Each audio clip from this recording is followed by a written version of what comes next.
What's up everybody? Welcome back to my channel. My name is Shannon Ellison and today I have a really exciting video to share with you guys. I'm going to be talking about Silicon Valley living, what does it cost to live here, and the purpose of this video really is for anybody thinking about moving here from our neighboring cities in California or even from different states and different cities all over the country and all over the world.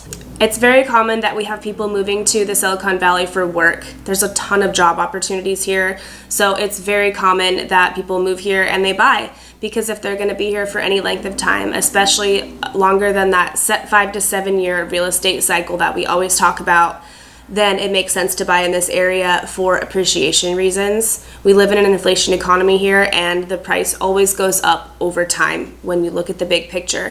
Refer back to my recession video if you would like to know more about the inflation economy, rising home prices in the Bay Area, and why it's always a good idea to buy here. So for today's purposes, I want to talk about home prices as being moderate, high, or very high. And we're just going to be covering 10 of the cities in the Silicon Valley today. And those cities make up what I believe are the bulk of the Silicon Valley. Now, some people may think the Silicon Valley extends up more north than the cities I will be talking about today, and maybe more south. But what I cover as a real estate agent is going to be really these main 10 cities. And they are San Jose, Santa Clara, Sunnyvale, Saratoga, Milpitas, Mountain View, Campbell, Cupertino, Palo Alto, and Los Gatos. The first city we're going to talk about is San Jose, and definitely the biggest by far square mileage wise from all of the other cities that we'll talk about today. Single family home prices in San Jose as of today are averaging $1.15 million, and condo prices average $699,000, which drops it right into the moderate price range. It covers a massive expanse of 180 square miles.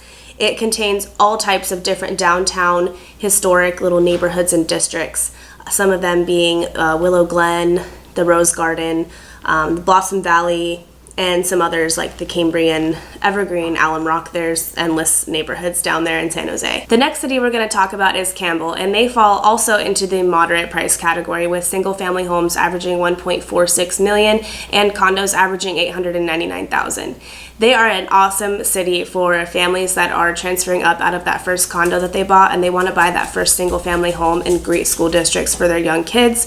They have an amazing downtown area with an awesome farmers market on the weekends. Campbell is also one of the smallest cities in the 10 we're going to talk about today. Square mileage wise, it only covers about 6 square miles of area, so relatively small.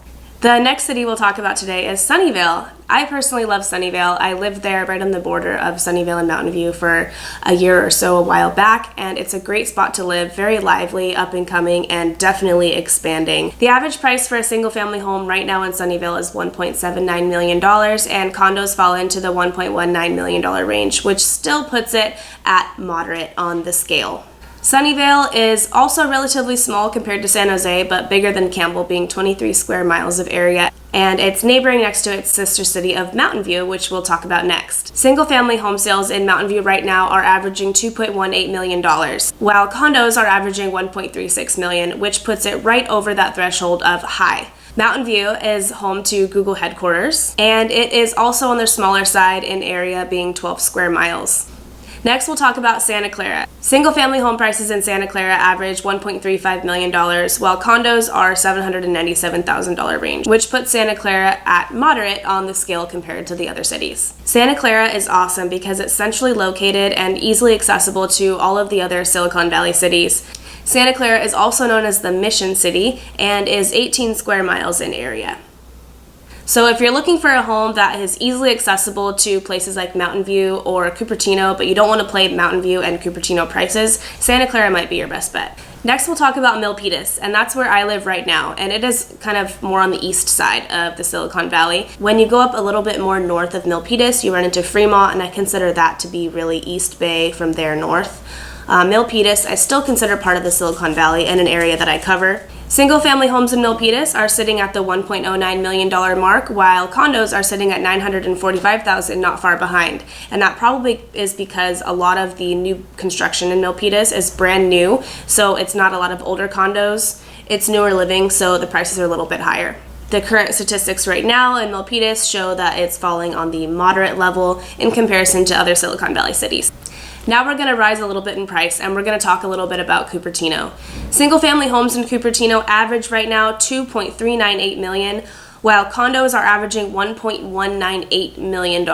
These prices show that Cupertino is obviously on the higher end of cost of living compared to other Silicon Valley cities.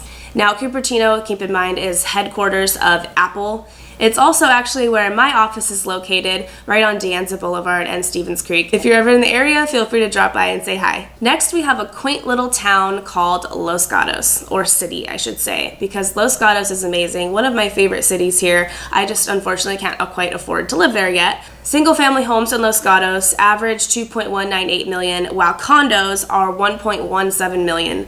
Los Gatos is special because it's situated at the base of the Santa Cruz Mountains. Los Gatos is one of the smaller cities in the Silicon Valley, having only 11 square miles of area, but a lot of beauty is packed into that little area.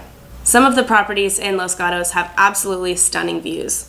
Right next to Los Gatos, we have a special city called Saratoga, another very high-priced area to live. Single-family homes in Saratoga average $2.85 million right now, while condos sit at the $1.13 million mark. Saratoga has 12 square miles of area, so pretty similar in size to Los Gatos.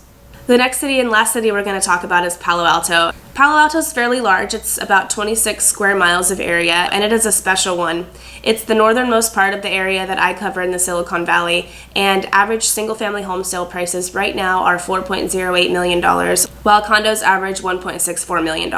If you are curious about where I get my market statistics and data from, check out a really cool site called Altos Reports. It is an awesome source for realtors and the general public alike to find out what's going on in different markets in different parts of the Bay Area and any other cities nationwide, I believe, as well. Feel free to drop a comment in the comments below. I'd love to hear what you guys think. Feedback on different home prices in the different cities and what you think about living in the Silicon Valley. If you or anybody you know is thinking about moving to California, especially one of these awesome Silicon Valley cities, feel free to drop me a text, a call, an email at the email below, and I'd love to chat. Thank you guys so much for watching, and I hope this video was helpful.